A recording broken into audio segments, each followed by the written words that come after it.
স্বল্পমূল্যে ব্যবহারিক বিজ্ঞান শিক্ষায় স্বাগতম। আজকের এই পরীক্ষণটির মাধ্যমে আমরা দেখতে পারবো দ্রবণ বা সমসত্ব মিশ্রণকে। পরীক্ষণটি করতে আমাদের যা যা প্রয়োজনীয় উপকরণ লাগবে তা হচ্ছে 1 গ্লাস পানি, 3টি স্বচ্ছ কাচের গ্লাস, 1টি চামচ, কিছু পরিমাণ চিনি এবং রং।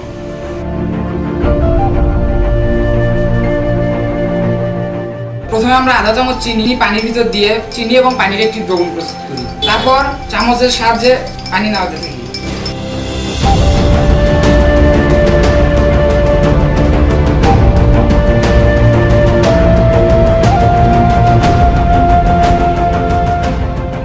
এরপর আমরা এতে কিছু পরিমাণ রং যোগ করি।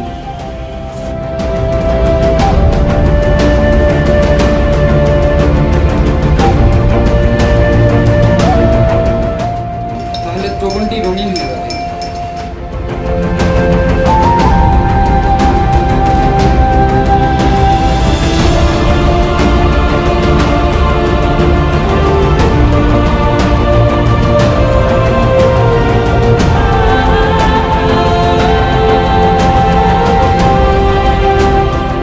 এখন 3টি গ্লাসে সমপরিমাণ পানি ঢেলে দিই।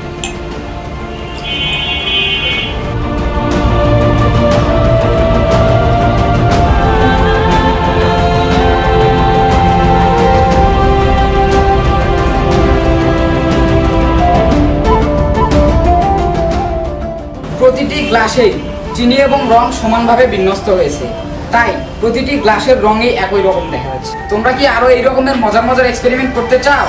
তাহলে ভিজিট করো connect.edu.bd।